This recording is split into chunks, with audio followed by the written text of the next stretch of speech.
আজকে আমরা আলোচনা করব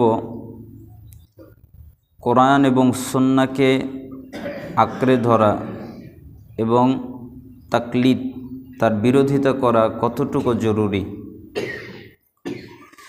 এই বিষয়টা যদি আমরা বুঝতে পারি তাহলে আমরা অনেকাংশেই কোরআন এবং সুন্নাহর স্বাদ আস্বাদন করতে পারব।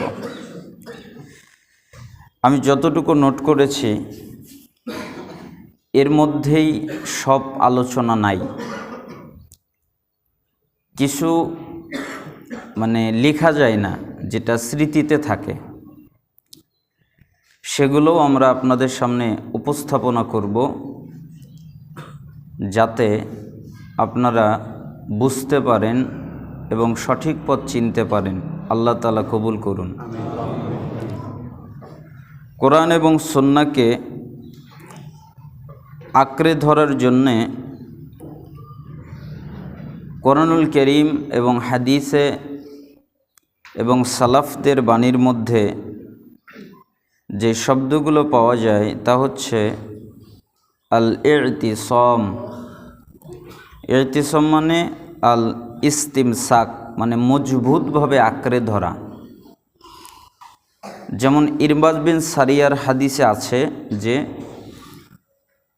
তুমি সুন্নাতকে মারির দাঁত দিয়ে কামড়ে আঁকড়ে ধরবে যাতে তোমার থেকে সুন্নাত ছুটে না যায়। এর অর্থ আমরা কি বুঝি? এর অর্থ হচ্ছে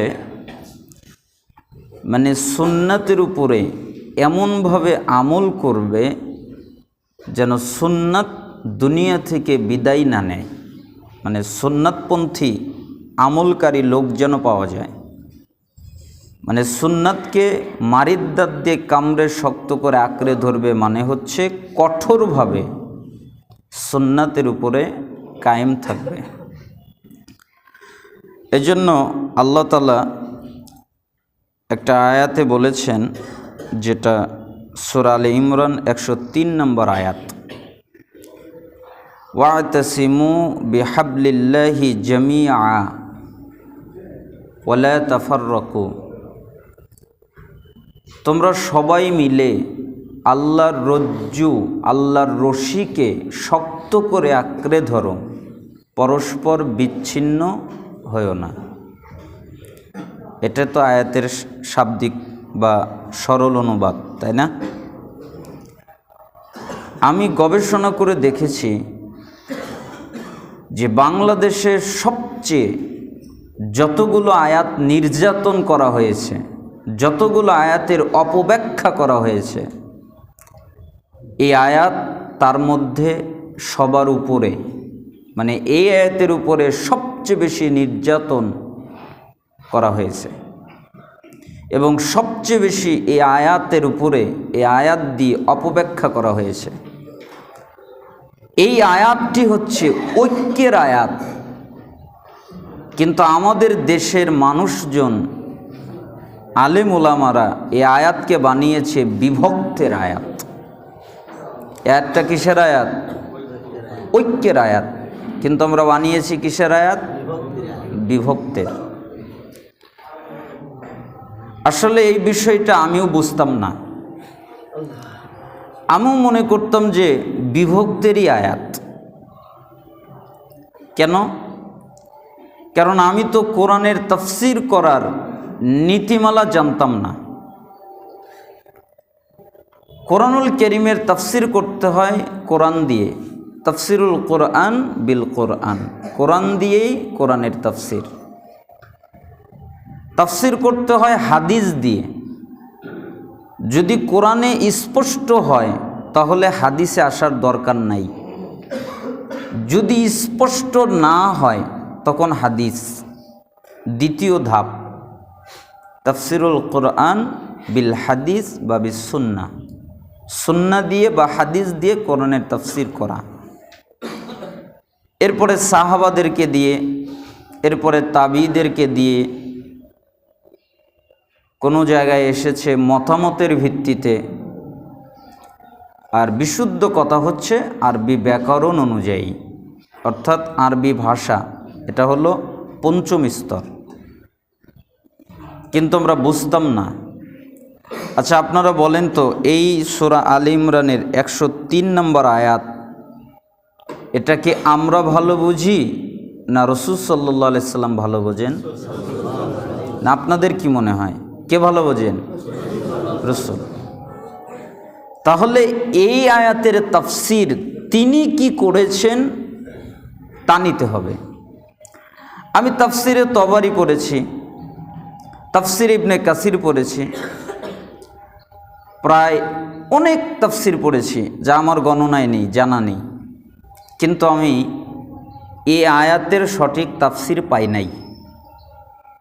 আপনি যেই তাফসিরই পড়েন, মানে এখন যে হাদিসটা আমি বলবো এই আয়াতের ব্যাখ্যায়, এই হাদিস নাই।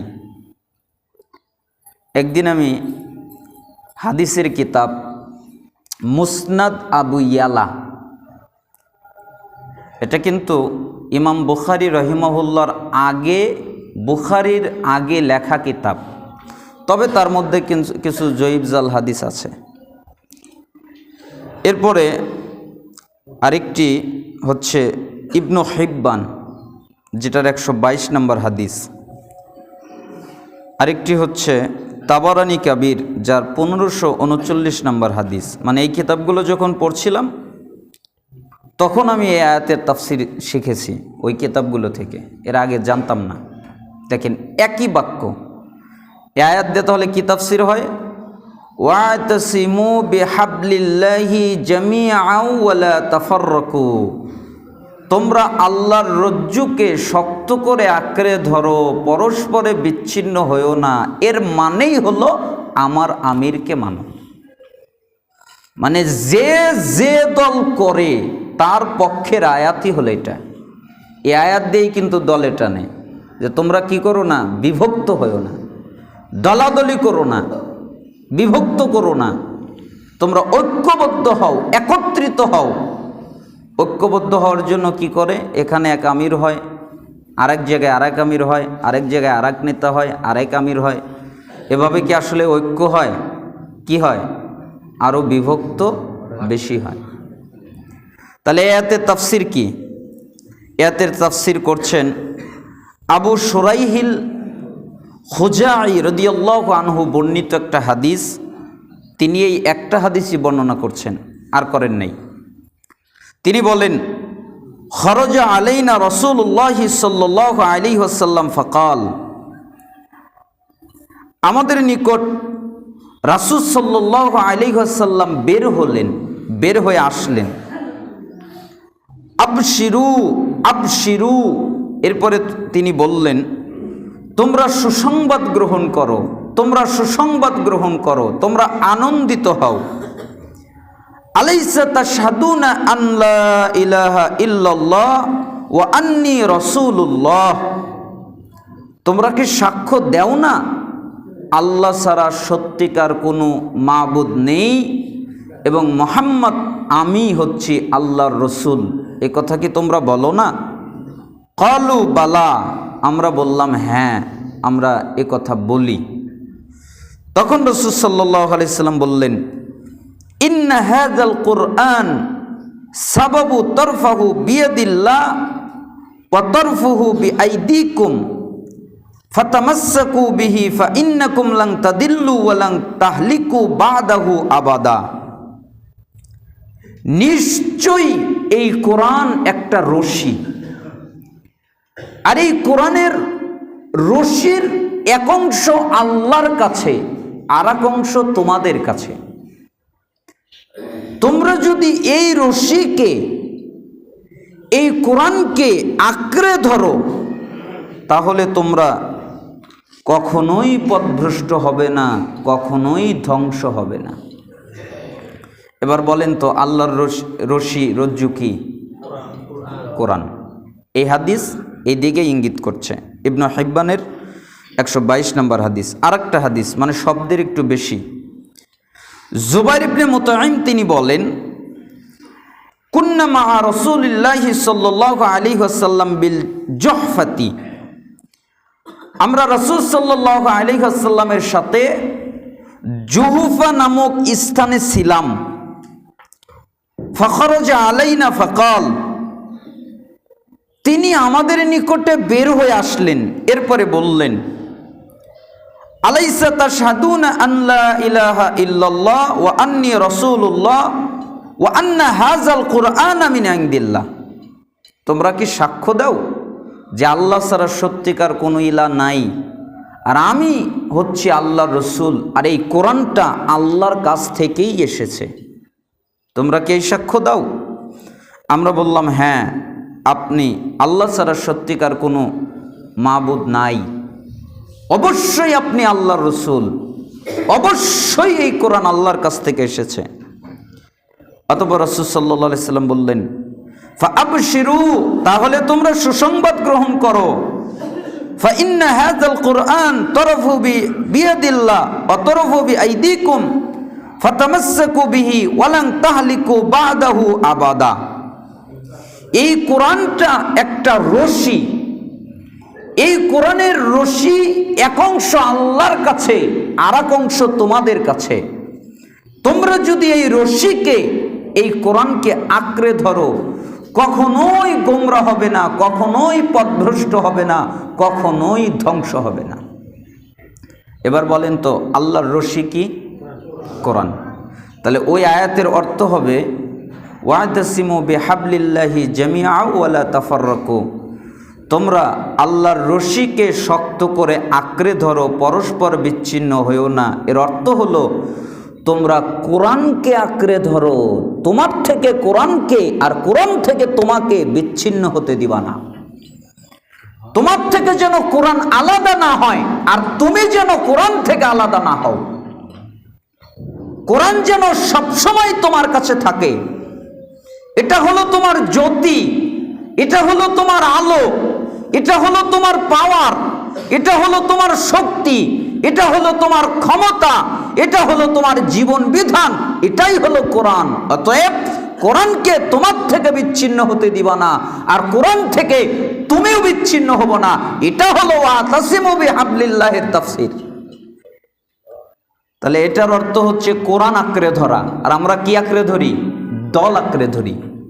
যে যে দল করে সে সেই দলের দিকে ইঙ্গিত করে। আল্লাহ আমাদের হেফাজত করুন। তাহলে আমরা এখানে বুঝলাম কাকে আঁকড়ে ধরতে হবে? কোরআনকে। তাহলে যে কোনোভাবে কোরআনকে আঁকড়ে ধরবেন, কোরআন থেকে কখনো বিচ্ছিন্ন হবেন না। আল্লাহ তাআলা আমাদেরকে আয়াত বুঝার তৌফিক দান করুন। আরেকটা আয়াত আছে, এই আয়াতটাও বিভক্তর আয়াত বানিয়েছে, অথচ এই আয়াতটাও ঐক্যের আয়াত। যেমন সূরা আলে ইমরান 59 নম্বর আয়াত, আল্লাহ তাআলা বলে নাই, ইয়া আইয়ুহাল্লাযীনা আমানু আতিউল্লাহ ওয়া আতিউর রাসূল ওয়া উলিল আমরি মিনকুম। তখন বলে, হে ঈমানদারগণ, তোমরা আল্লাহকে মানো, তোমরা রসুলকে মানো, এবং তোমাদের মধ্যে যারা আমির তাদেরকে মানো। উলুল আমর যারা, উলুল আমর কারা?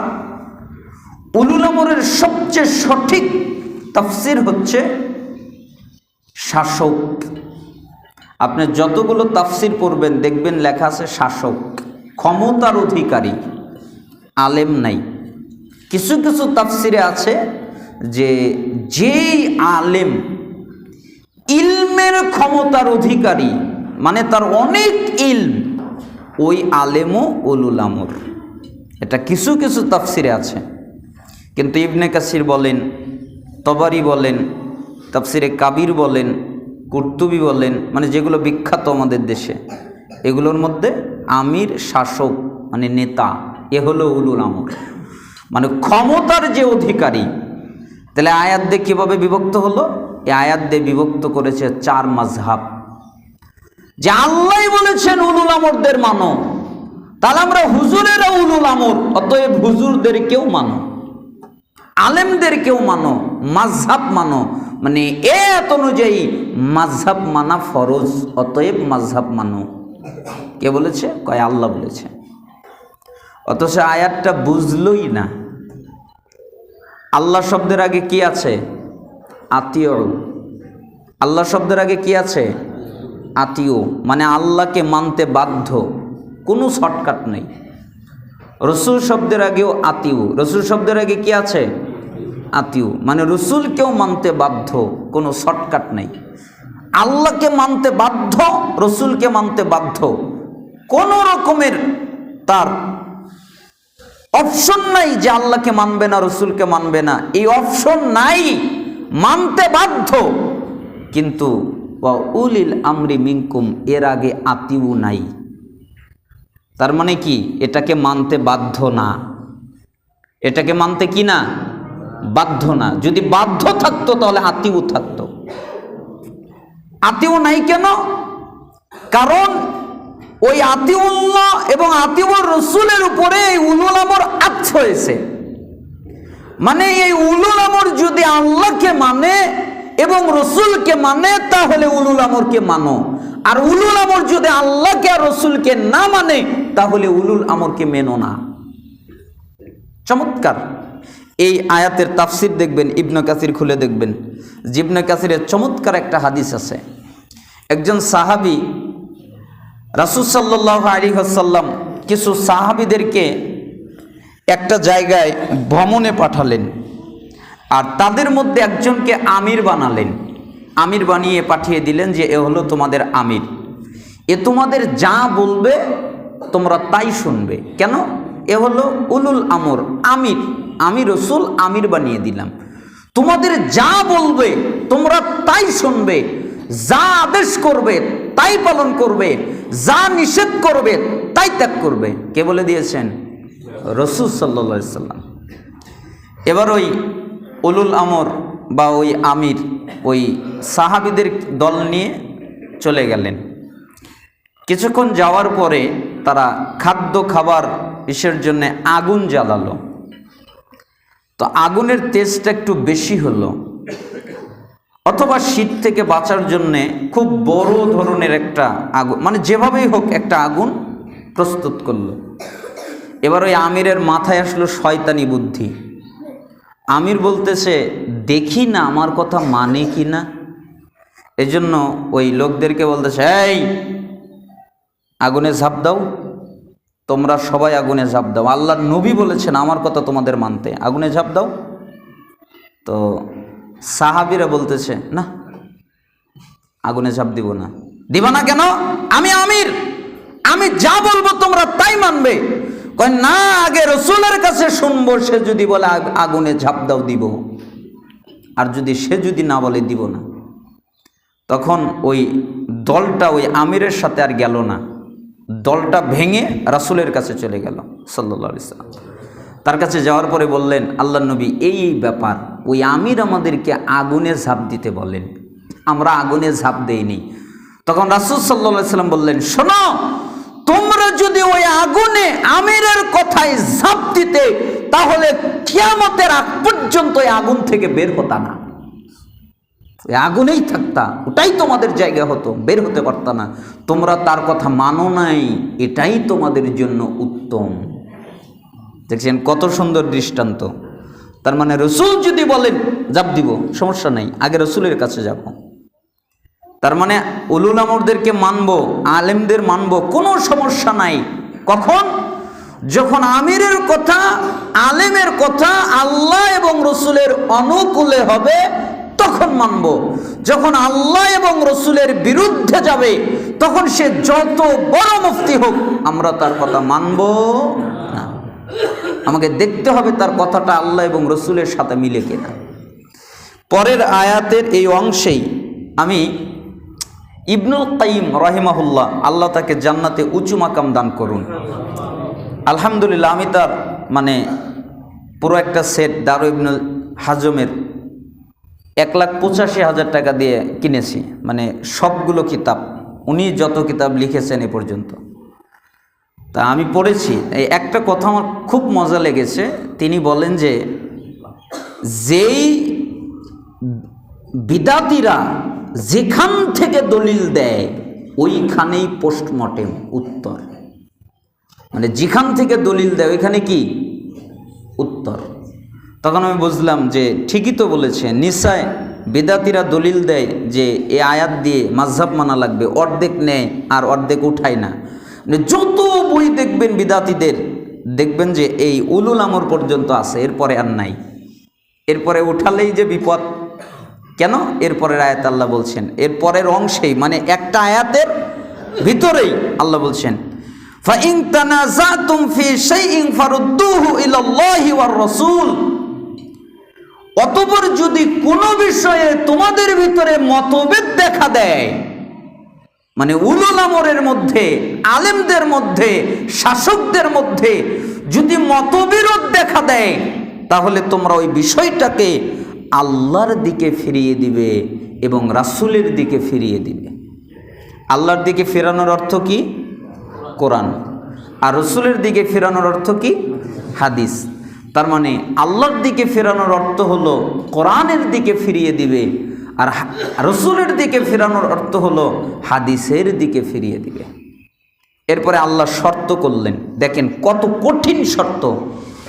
ইন কুনতুম তুমিনুনা বিল্লাহি ওয়াল ইয়াউমিল আখির, যদি তোমরা সত্যিকার ঈমানদার হও। এই শর্ত কিন্তু কঠিন শর্ত।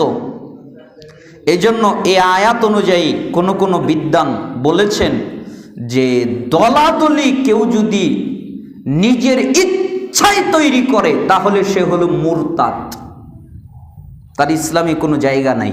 কেন? আল্লাহ শর্ত করেছেন, যদি তোমরা আল্লাহ এবং আখিরাতে বিশ্বাসী হও, মতভেদ দেখলেই আল্লাহ রসুলের দিকে ফিরাবে। আর যদি আখিরাতে বিশ্বাসী না হও, তাহলে মতভেদ দেখলে আল্লাহ রসুলের দিকে ফিরাবা না, হুজুর যা বলবে তাই মানবে। তার মানে আল্লাহ এই জায়গায় শর্ত করলেন, ইন কুনতুম তুমিনুনা বিল্লাহি ওয়াল ইয়াউমিল আখির, যদি তোমরা সত্যিকার ভাবে আল্লাহ এবং আখিরাতে বিশ্বাসী হও, তাহলে মতভেদ দেখলে তোমরা তা আল্লাহ এবং রাসূলের দিকে ফিরাও। এটাই আল্লাহ ইঙ্গিত করলেন। এরপরে বললেন, যালিকা খায়রু ওয়া আহসানু তাওয়িলা, এটি উত্তম সমাধানের দিক থেকে, সবচেয়ে উত্তম এটা, মানে এর চেয়ে উত্তম আর নাই। কে বলছেন? আল্লাহ বলেছেন। তাহলে আল্লাহটা উত্তম নাকি আমরা মানুষ যেটা বানিয়েছি ওটা উত্তম? তাহলে এই আয়াত থেকে কি বুঝলাম? যে আল্লাহকে মানতে হবে বাধ্য, রসুল সাল্লাল্লাহু আলাইহি সাল্লামকে মানতে হবে বাধ্য, কোনো উপায় নাই। আর উলুল আমর, আমির, শাসক, ইমাম, হুজুর এদেরকে মানতে হবে শর্তে। কি শর্তে? তারা যদি আল্লাহ এবং রসুলকে মানে তাহলে তাদেরকে মানব, তারা যদি আল্লাহ এবং রসুলকে না মানে তাহলে তাদেরকে মানব না। এখান থেকে আরও বুঝলাম, যদি মতভেদ হয়, এক হুজুর এক কথা বলে, আরেক হুজুর আরেক কথা বলে, আরেক হুজুর আরেক কথা বলে, এইরকম ইখতিলাফ যদি হয়, তাহলে আমরা অবশ্যই আল্লাহ এবং রাসূলের দিকে ফেরাবো। কেন? আমরা মুমিন। আমরা কি? মুমিন। আর আমরা যদি মুমিন হই তাহলে আল্লাহ এবং রসুলের দিকে ফেরাবো, আর যদি মুমিন না হই তাহলে আমরা যে যাকে ভালোবাসি তার কথা অনুযায়ী চলব। কথা কি বুঝতে পেরেছেন আয়াতের? আর আল্লাহ বললেন, সমাধানের দিক থেকে সবচেয়ে উত্তম সমাধান হলো এটাই। এই জন্য এই যে শবে বরাত নামক একটা বিদআত, এটা নিয়ে আমরা গত সপ্তাহে আলোচনা করেছি যে কি কি বিদআত হয়, মানে পরিপূর্ণ করতে পারি নাই, সংক্ষিপ্ত কিছু করেছি। তাতে আমরা বুঝতে পেরেছি যেটা একটা বিদআত। এই বিদআতকে নিয়ে অনেক কিছু পরিচর্যা করা হয়। এই জন্য হুজুরের কথা শোনার প্রয়োজন নেই, আমি দেখব আল্লাহ বলেছে কিনা, আমি দেখব রসুল বলেছে কিনা। রাসূল সাল্লাল্লাহু আলাইহি সাল্লাম থেকে প্রমাণিত নাই, অতএব এই আমল করার দরকার নাই। আচ্ছা, জান্নাতে যাওয়ার যত মাধ্যম আল্লাহ রসুল গোপন করছেন না সব বলছেন? সব জানিয়ে দিয়েছেন। জাহান্নামে যাওয়ার যত পথ আল্লাহ রসুল সাল্লাল্লাহু আলাইহি সাল্লাম সব জানিয়ে দেন নাই? তাহলে সব তো স্পষ্ট। আর দিনও তো কমপ্লিট। আল ইয়াউমা আকমালতু লাকুম দীনাকুম, আজকের দিন আমি এই দিন ইসলামকে কমপ্লিট করলাম। আল ইয়াউম, আজকের দিন, মানে ওই দিন যেদিন ওই আয়াত নাজিল হলো, ওই দিন দিন কি কমপ্লিট। কমপ্লিট দিনে কিছু ঢোকে, কিছু বের হয়, কিছু চেঞ্জ হয়? হয় না। এই জন্য কমপ্লিট দিন পালন করার চেষ্টা করবেন। আল্লাহ সুবহানাহু ওয়া তাআলা আমাদেরকে তৌফিক দান করুন। আমাদেরকে সঠিকটা বোঝার তৌফিক দান করুন। আলহামদুলিল্লাহি ওয়াহদা ওয়াসসালাতু ওয়াসসালামু আলা রাসূলিল্লাহ আম্মা বাদ। সমস্ত প্রশংসা আল্লাহ তাআলার জন্য, সালাত এবং শান্তি বর্ষিত হোক আমাদের প্রিয় নবী মুহাম্মদ সাল্লাল্লাহু আলাইহি ওয়াসাল্লামের উপরে। ওই আয়াত থেকে আরেকটা জিনিস বুঝলাম যে তাকলিদ করা যাবে না, মানে দলিল ছাড়া কারো কথা মানা যাবে না। তাকলিদ শব্দটি কলাদাতুন থেকে এসেছে, যার অর্থ হলো গলায় হার পরা অথবা গলায় কোনো রশি ঝোলানো। যেমন বলা হয় কল্লাদাল বাঈর, সে উটের গলায় রশি বেঁধেছে। সেখান থেকে মুকাল্লিদ অর্থাৎ যিনি কারো আনুগত্যের রশি নিজের গলায় বেঁধে নিয়েছেন তাকে বলে মুকাল্লিদ। মানে আমার হুজুর যা বলবে আমি তাই, এর বাইরে আমি যাব না। তাহলে যে ব্যক্তি বলবে আমার হুজুর যা বলবে, আমার ইমাম যা বলবে, আমার মাযহাব যা বলবে আমি তাই, এর বাহিরে যাব না, একেই বলে মুকাল্লিদ। কেন? সে যে কোনো ব্যক্তির আনুগত্যের রশি তার নিজের গলায় বেঁধে নিয়েছে, এজন্য সে ওইখান থেকে বের হয় না। আর যে দলিলের উপরে চলে, ইত্তেবা করে, তাকে বলা হয় মুত্তাবি, মানে ইত্তেবার অনুসরণকারী, মানে কোরআন এবং সুন্নাহ অনুযায়ী চলে। তাহলে আমরা মুকাল্লিদ হব না মুত্তাবি হব? মুত্তাবি। তাকলিদের সংজ্ঞায় আল্লামা জুরজানি রহিমাহুল্লাহ উনি বলেন, কিতাবুত তারিফাত পৃষ্ঠা হচ্ছে 64, আত-তাকলিদু হুয়া কবুলু কাউলিল গায়রি বিলা হুজ্জাতিন ওয়ালা দলিলিন। তাকলিদ হলো বিনা দলিল প্রমাণে অন্যের কথা গ্রহণ করা। অর্থাৎ আমি কারো কথা গ্রহণ করলাম, দলিল নাই, প্রমাণ নাই, কারো কথা মেনে নিলাম অথচ তার কথার পক্ষে কোনো দলিল নাই, কোনো প্রমাণ নাই, এটাই হলো তাকলিদ। আর মুত্তাবি ইত্তেবা কি? দলিল সহ মেনে নেওয়া। আমি দলিল সহ মানুষের কথা মেনে নিলাম। এখানে পারিভাষিকে অনেকগুলা মানে কওল আছে, আমাদের সময় সংক্ষিপ্ত, আমরা ছেড়ে দিচ্ছি। আব্দুল্লাহ ইবনে মাসউদ রাদিয়াল্লাহু আনহু তিনি বলেন, আলা লা ইউকাল্লিদান্না রাজুলুন রাজুলান দীনাহু ফা ইন আমানা আমানা ওয়া ইন কাফারা কাফারা।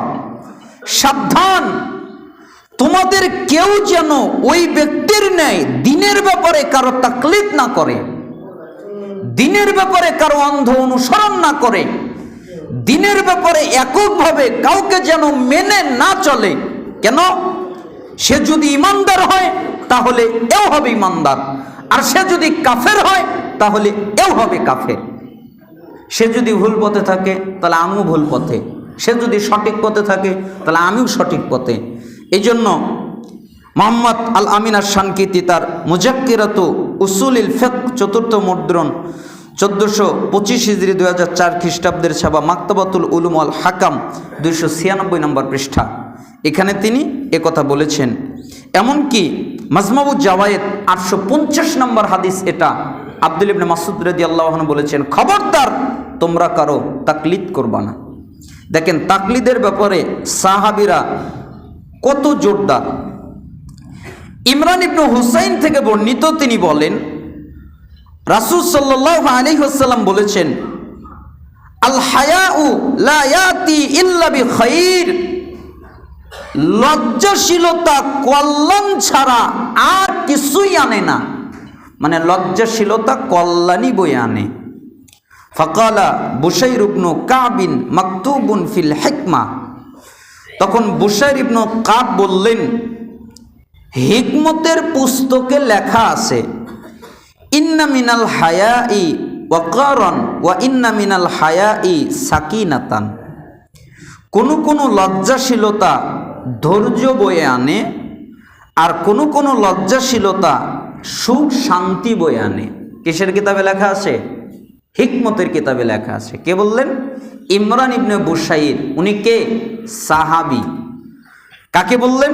ইমরান ইবনে হুসাইনকে বললেন। তখন ইমরান ইবনে হুসাইন তিনি বললেন, ইমরান উহাদ্দিসুকা রাসূলুল্লাহ সাল্লাল্লাহু আলাইহি সাল্লাম তুহাদ্দিসুনি আন সাহিফাতিক, আরে আমি তোমাকে রাসূলের হাদিস বললাম আর তুমি তার বিরুদ্ধে সহিফা পাঠ করো, যাও তোমার সাথে আমি আর কথাই বলবো না। আমি বলতেছি রাসূলের হাদিস আর তুমি বলো সহিফা, এটা হয়? তোমার সহিফার কোনো মূল্য আছে? তোমার পুস্তকের কোনো মূল্য আছে? কিসের কিতাবে কিসের পুস্তকে লেখা আছে এটা আমার দেখার দরকার আছে? আমি বলেছি রাসূলের হাদিস আর তুমি বলছো পুস্তিকা, যাও তোমার সাথে আমি কথাই বলবো না। বুখারীর 6117 নম্বর হাদিস। ইতিহাসে জানা যায় মৃত্যুর আগ পর্যন্ত ইমরান ইবনে হুসাইন তার সাথে কথা বলেনি। তার মানে তুমি সুন্নাত ত্যাগ করবে আর তোমার সাথে আমার সম্পর্ক থাকবে, এটা হতে পারে না। এই হাদিসটা বুখারীর 6117 নম্বর হাদিস।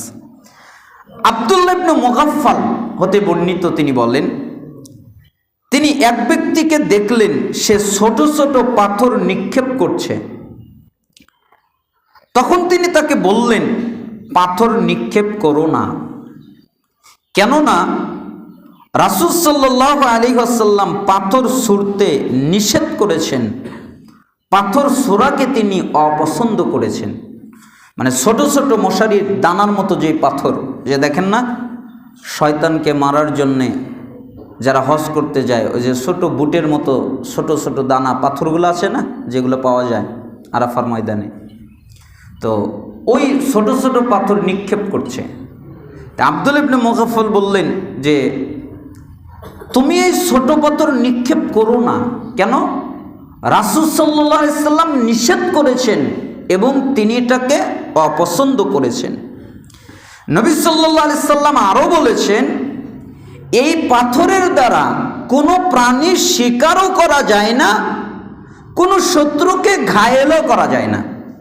আচ্ছা, ওইটুকু পাথর দিয়ে কোনো প্রাণীর শিকার করতে পারবেন? কোনো শত্রুকে ঘায়েল করতে পারবেন? হবে না তো, কারণ খুবই ছোট্ট পাথর।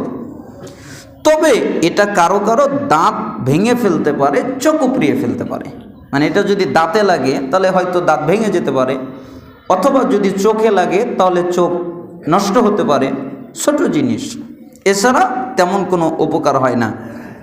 এ কথা বলার পরে তিনি আবার পাথর ছুঁড়লেন।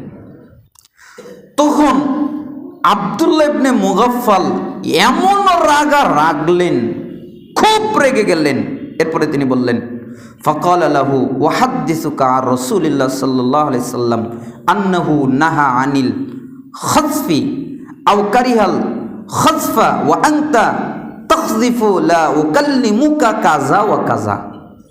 আরে আমি তোমাকে বললাম রাসূল সাল্লাল্লাহু আলাইহি সাল্লাম পাথর নিক্ষেপ করতে নিষেধ করেছেন, অপছন্দ করেছেন, এর পরেও তুমি পাথর নিক্ষেপ করলে, যাও তোমার সাথে এতদিন কথাই বলবো না, তোমার সাথে আমার কোনো কথা নাই। তোমাকে আমি বললাম পাথর নিক্ষেপ করো না, রাসূল সাল্লাল্লাহু আলাইহি সাল্লাম নিষেধ করেছেন, এর পরেও তুমি পাথর নিক্ষেপ করলে, কোন সাহসে করলে? যাও তোমার সাথে কথাই বলবো না। এই হাদিসটা কোথায় আছে? এটাও বুখারীর 5479 নম্বর হাদিস। ইবনু শিহাব হতে বর্ণিত, সালেম ইবনু আব্দুল্লাহ মানে ইবনু শিহাব মানে তাকে বলেছেন যে তিনি সালেম ইবনু আব্দুল্লাহ শামের একজন লোকের নিকট থেকে শুনেছেন। কি শুনেছেন? যে তিনি আব্দুল্লাহ ইবনু উমারকে হজে তামাত্তু সম্পর্কে জিজ্ঞেস করলে আব্দুল্লাহ ইবনে উমার বললেন তা হালাল, মানে হজে তামাত্তু কি হালাল, হজে তামাত্তু করতে পারো।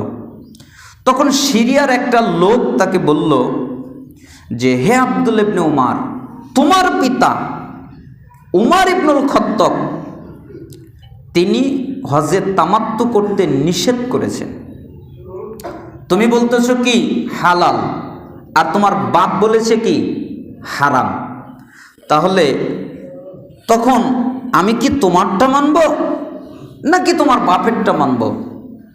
তখন আব্দুল্লাহ ইবনে উমার খুব ক্ষেপে গেলেন, ক্ষিপ্ত হয়ে গেলেন এবং রাগান্বিত স্বরে বললেন, বলো কি তুমি যেই কাজ আমার পিতা নিষেধ করেছেন সেই কাজ যদি রাসূল সাল্লাল্লাহু আলাইহি সাল্লাম করেন তাহলে আমি কি রসুলকে মানবো না আমার বাপকে মানবো? বলো তুমি। আমার বাপ বলেছেন নিষেধ আর রসুল বলেছেন জায়েজ, তাহলে কি আমি বাপকে মানবো না রসুলকে মানবো? তুমিই বলো। তখন লোকটা ভয় পেয়ে গেলেন এবং থরথর করে কাঁপতে লাগলেন। তখন বললেন, রাসূল সাল্লাল্লাহু আলাইহি সাল্লামকেই মানব। তখন তিনি বললেন, তাহলে আমার বাপের কথা বাদ দাও, আমার বাপ ভুল করেছে। রাসূল সাল্লাল্লাহু আলাইহি সাল্লাম সাহাবী আব্দুল ইবনে উমর তখন বললেন, রাসূল সাল্লাল্লাহু আলাইহি সাল্লাম হজে তামাত্তু আদায় করেছেন। তিরমিজি 823 নম্বর হাদিস। বুঝতে পারতেছেন? তাহলে হাদিসগুলো কত কঠিন। মানে সুন্নাতের ক্ষেত্রে কোনো ছাড় নাই।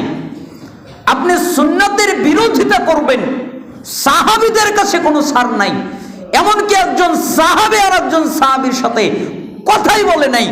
আর আমাদের দেশে কেউ যদি বলা হয়, আপনি যদি বলেন, এই তুমি এখন ফজরে সালাত পড়ো না, যাও একামত হয়েছে জামাত ধরো, কয় আমার হুজুর কইছে পড়া যাবে।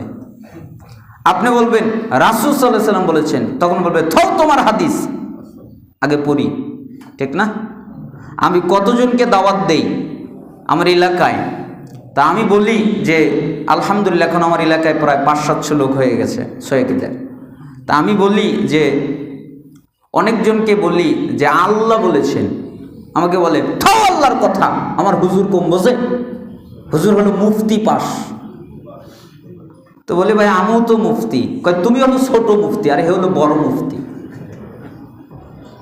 মানে হুজুর হলো মুফতি পাস, হুজুরেরটা মানবো, তোমারটা মানার দরকার আছে? থো আল্লাহর কথা।